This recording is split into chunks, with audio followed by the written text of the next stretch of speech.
If you've played or heard of New Super Mario Bros. U, then there's a chance that you know what the level Don't Touch Anything is. If you don't know what it is and you're curious, it's this incredibly hard level where you're not allowed to touch anything except the floor, walls, and flagpole. This level really will put your skills to the test, but this is just one level. In this video, we're going to try to beat a whole game without touching anything, and that game is Super Mario Odyssey.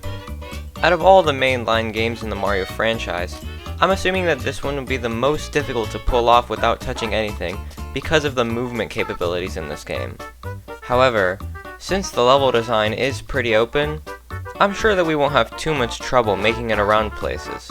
In the level Don't Touch Anything, Mario is allowed to collect up to 5 coins. So, we'll make things fair here. If we touch more than 10 objects in this challenge, we'll have to call it as game over.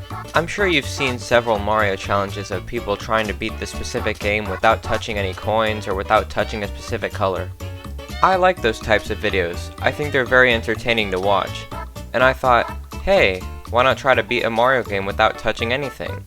And as hard as that sounds, it might just be possible. Welcome everybody to the challenge. My name is MantraPlays, and in this video, we're going to be figuring out if Super Mario Odyssey can be beaten without touching anything. Before we start, let's set some ground rules. As I said earlier, if we touch more than 10 things, we have to call the challenge over. If it's not obvious already, Mario is not allowed to touch anything, but Cappy can touch stuff. If Cappy needs to activate or open something like a switch or a door, then he's allowed to do so, as long as we don't touch the thing that he's activating while he's doing it. But Cappy cannot be used to capture stuff, which does make this challenge a lot more complicated. But there is a type of way to speedrun Mario Odyssey, and that run is called minimum captures. Currently, the minimum captures required to beat Mario Odyssey are 3: the Spark Pylon in Cap Kingdom, the Spark Pylon in Ruin Kingdom, and Bowser. If we start struggling in this run, then we are allowed to switch to 2-player mode, or go out of bounds if necessary. We are allowed to talk to NPCs as long as we don't touch them. We are also able to collect coins with Cappy, and we're also allowed to hit question mark blocks with Cappy. And of course, we're allowed to touch Power Moons. Those basically act as the flagpoles. And those are all the rules for this challenge. So, let's begin. We start off in the Cap Kingdom. We go and get Cappy, and then we start our great adventure. Up these stairs, we find our first small obstacle, this switch. And it's not even that big of a deal, because we can just get Cappy to activate it. We make our way across the bridge, and then we use Cappy to open the door to Top Hat Tower. Inside Top Hat Tower, we find our first big obstacle. Normally, you're supposed to capture those frogs to make it up this big jump, but I'm pretty sure that there's a way around this. By performing a string of quick and complex moves, there is a way to make it up there. But this sounds a lot easier than it actually is. This took me around 45 minutes to do, and that was after researching how to do it. But after a countless amount of attempts, I was able to make the jump, and thankfully, the rest of the jumps inside the tower are very easy to pull off. Finally, we make our way to the top of the tower, and sadly, we are forced to fight Topper.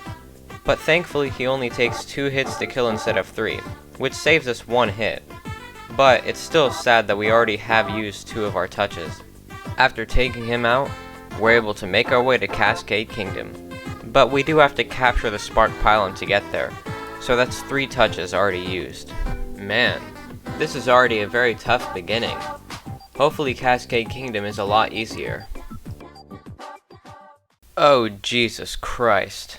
Cascade Kingdom starts off with a chain chomp that you're supposed to capture, but we're not going to be doing that. We're going to be trying to make it across this gap without getting the Power Moon. And just like the trick in the Cap Kingdom, this is a lot easier said than done. This jump is so difficult. I tried this jump for more than an hour, and it took so long for me to figure out that there's an invisible wall blocking me from getting up there. If you look closely, you would notice that I had more than enough height to make this jump. But for some reason, there's an invisible wall stopping me from getting onto the grass.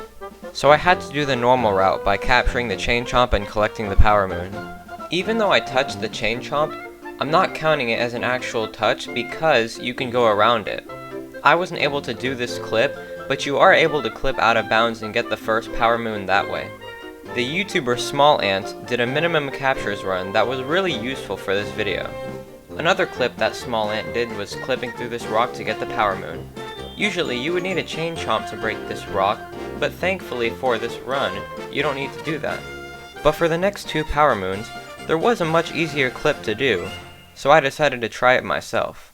Out of all the tricks we've done in this challenge so far, this, without a doubt, is the hardest one. After you figure out where to long jump and how to successfully clip out of bounds, the jump isn't that hard. It's actually pretty easy once you know what you're doing. But just getting to the places where you need to be in order to successfully perform the clip and get the moons that you need is super difficult and confusing. The clip starts off by performing a well-angled long jump so you can get out of bounds. For some reason, there's just no wall where you clip out of bounds. I don't know why, but it's kinda strange. Then you swim behind the walls and under the ground to make it onto this invisible platform. Be careful where you swim cause you may bonk on the walls of the invisible platform, and bonking will most likely lead to you falling under the level and dying. To get the third power moon, you carefully jump and swim to the room holding the treasure chest.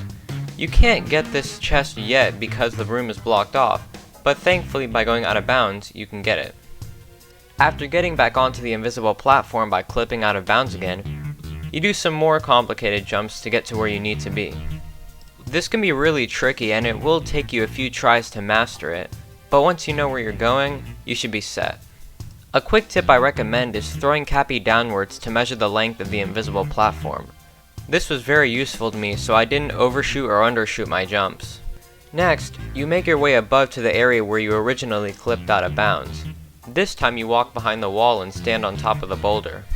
Keep in mind that this whole process I just explained to you took me around 3 hours to complete.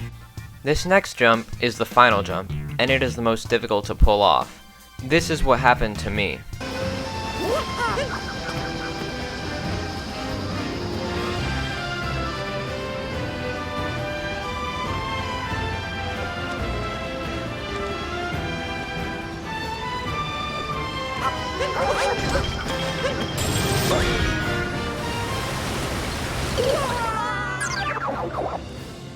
By this time, I was just done with it, so I'm going to use the footage from Small Ant's video.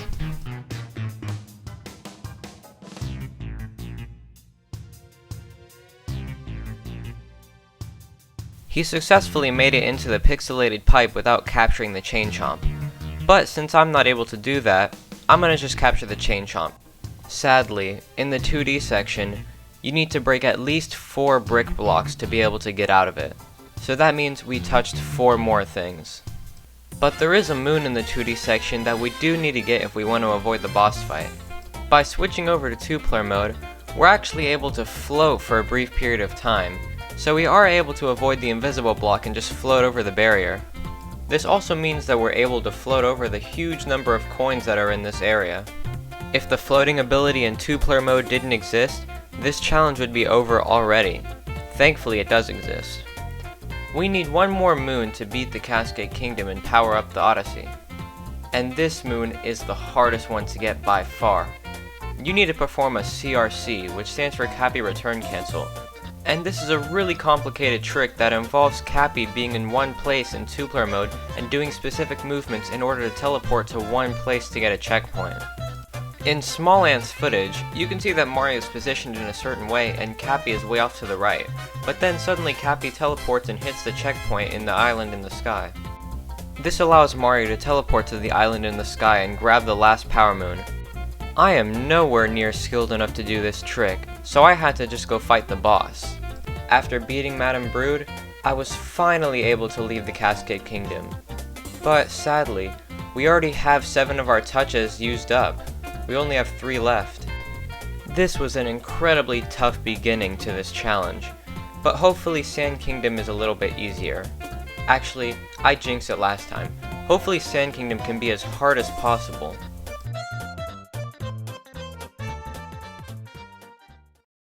Thankfully, Sand Kingdom was super easy. It was really nice to have a break. I'm gonna just quickly go through a montage of all the moons that I got.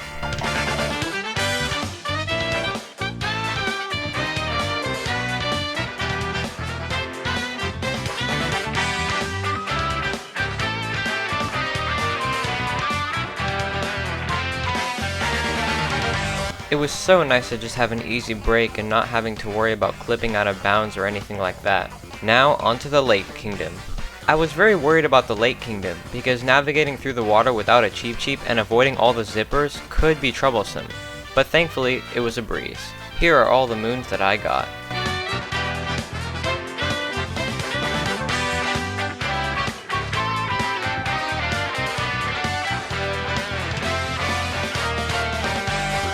Navigating through the water was a bit tedious, but thankfully it all worked out well.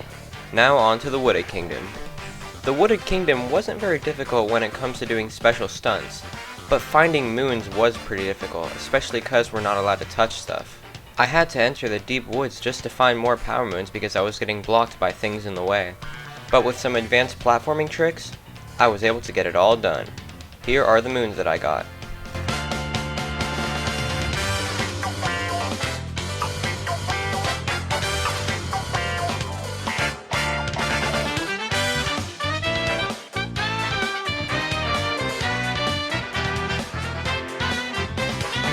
If you're wondering how I got the moon, the nut, and the red maze, all I did was long jump to skip the red maze, grab the checkpoint, and then wall jump back inside it, and then just make my way to the moon. I used Cappy's down and up throw to break the blocks, cause I can't break them myself cause that would count as touching stuff.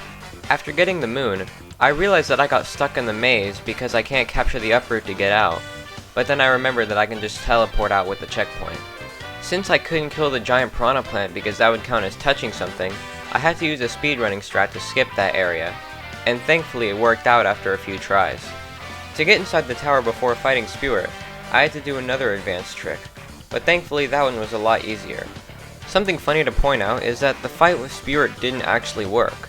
I didn't really want to fight him because that would count as touching stuff, but since I never defeated the giant piranha plant, the cutscene to start the battle never happened. Now we're leaving for the Metro Kingdom.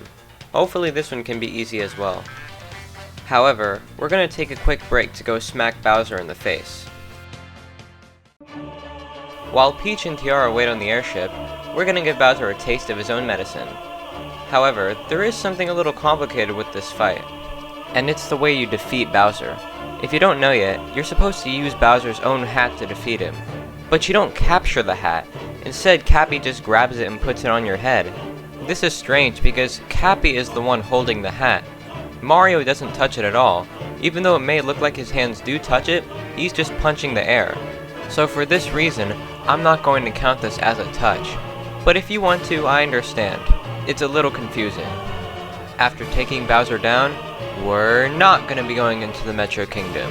Instead, he's going to shoot our ship down and we're going to fall down into the Lost Kingdom.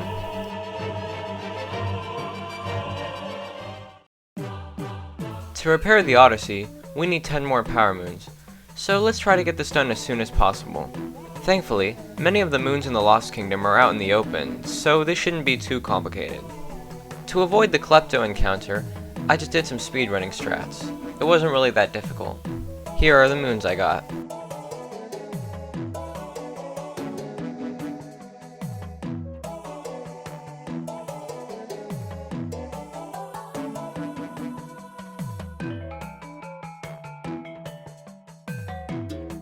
After repairing the Odyssey, this time we can actually make our way to the Metro Kingdom. Now, to beat the Mecha Wiggler in Metro Kingdom, you're going to need to capture a Sherm. But there is a way to skip that, and that's by doing another CRC. But we actually won't be doing this CRC, and we're going to do it the normal way. Here's why. To activate the painting in the Sand Kingdom that leads to the Metro Kingdom, you have to make it nighttime. And the only way to make it nighttime is by defeating Harriet.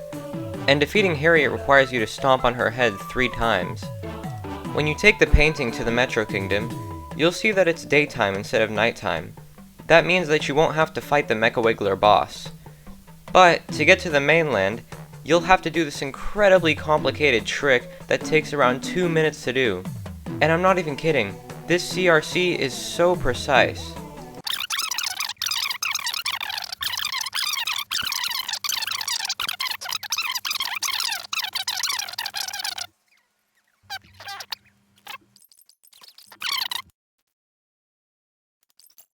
After all that, you can finally make your way to the main street entrance checkpoint, and then you can begin the Metro Kingdom.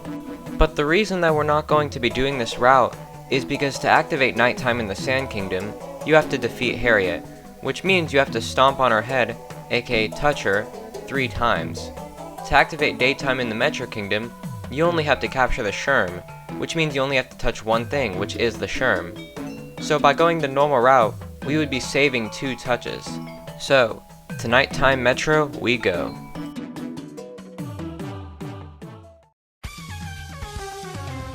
Navigating through nighttime Metro was a lot easier than I thought it would be. I collected 7 moons here. The moons I collected here were Inside an Iron Girder, Girder Sandwich, Swaying in the Breeze, City Hall Lost and Found, and New Donk City's Pest Problem, which was a multi-moon that came from after defeating the Mecha Wiggler. Climbing up New Donk City Hall seemed complicated because you're supposed to use the spark pylons to get up there, but looking at the back of the first building, there were 2 girders that allowed me to wall jump up there. After entering and exiting New Donk City Hall interior, there was another area where I could wall jump up to a platform that took me up to the area where the Mecha Wiggler was. As I said before, the only thing that we have to capture and use in the Mecha Wiggler boss fight is the Sherm, so that only adds 1 touch to our counter. After taking down the Mecha Wiggler, daytime can finally rise upon us and we can collect the rest of the moons in the Metro Kingdom. And this was pretty easy. Here are the moons that I got.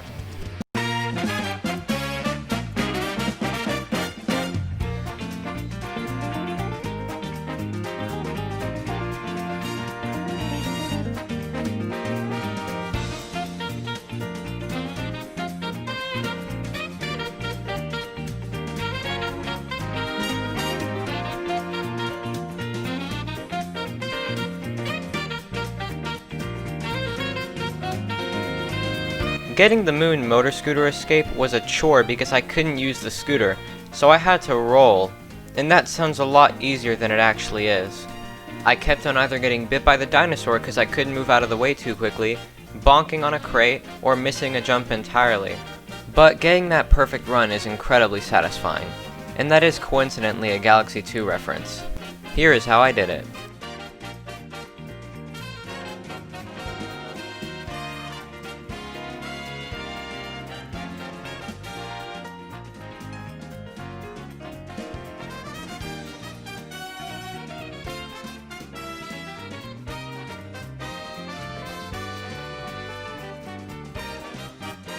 And in this room, I was somehow able to avoid all the people by strategically backflipping over them. Personally, I thought the Metro Kingdom would be very difficult considering how lively it is there. There's so much going on that I thought it would all get in the way. But it wasn't that difficult. Now onto the Snow Kingdom, and hopefully things can be easy there too.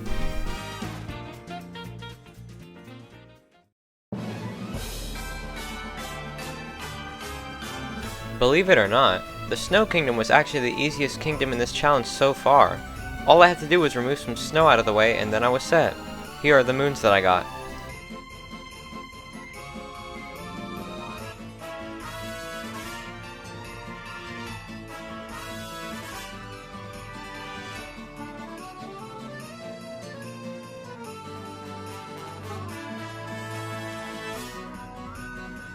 Knocking off all these spinies was kinda difficult to do at first, but after I got the groove of things, it was pretty easy.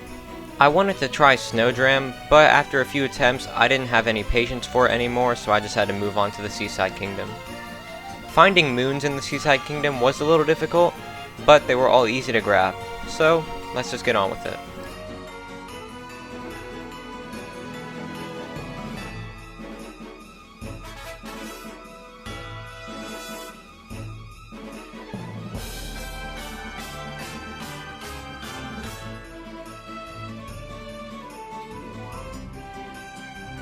Everything's working out perfectly.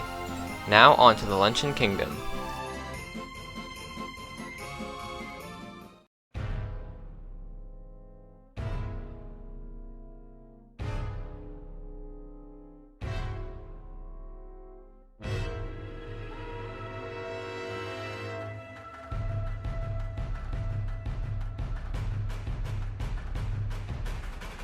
Before I complain about how brutal the Luncheon Kingdom was, let me just address one thing.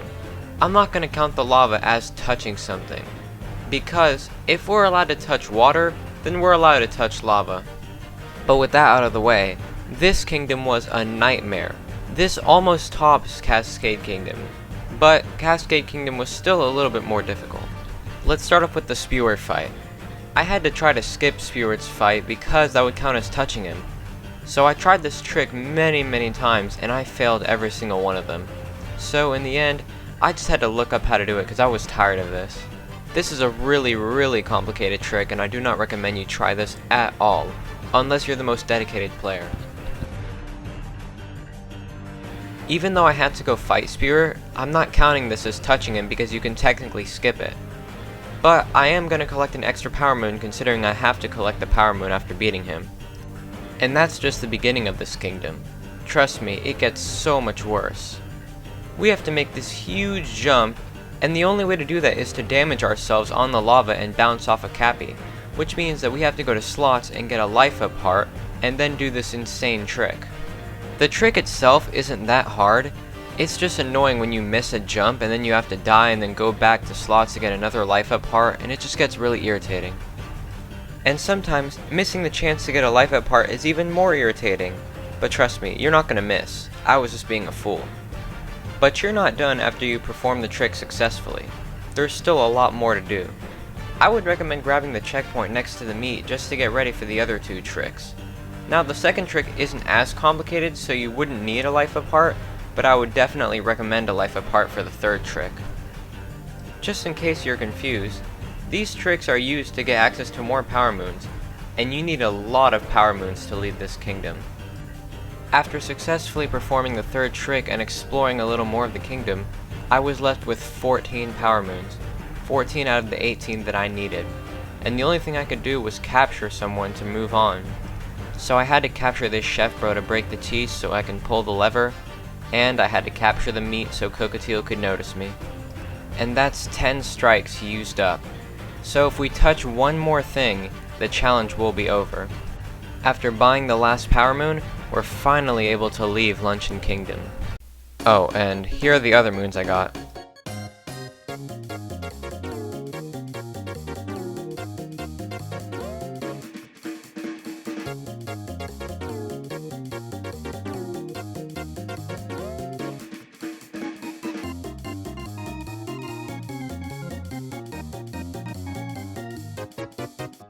We're finally leaving this place. Hopefully we don't have to touch anything else from here on out. But I highly doubt that.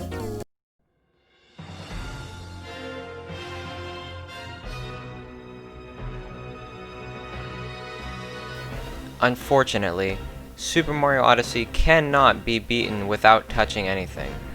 This spark pylon in the Ruined Kingdom stops our run. And the Lord of Lightning, aka the Big Dragon, also takes 3 hits to kill. This one big enemy needs to be defeated in order to get the Power Moon. Both Topper and Harriet have to be fought again, and each take 3 hits to kill. The Spark Pylon that leads up to the Robo-Brood fight. The Robo-Brood fight itself takes 4 hits to kill. Capturing Bowser. This one huge brick block in the 2D section of the escape. This huge wall that for some reason can't be destroyed by fireballs, and this one spark pylon that, even though the game doesn't treat it as an actual capture, I'm still counting it because we are technically touching it. Some interesting things to note are that 4 out of the 5 spark pylons in Bowser's Kingdom needed to travel places don't have to be used. CRCs are used to skip the first 4 of them. You can also make it up Bowser's Castle and beat the Robo-Brood fight without capturing a Pokio. You can skip the Moon Cave by doing a speedrunning strat off the Sphinx. And the last thing to note is that you're looking really good today. What have you done with your hair? It looks absolutely amazing. But that concludes this video. Look forward to Without Touching Anything challenges with other Mario games in the future. Have a good rest of your morning, afternoon, evening, and or night.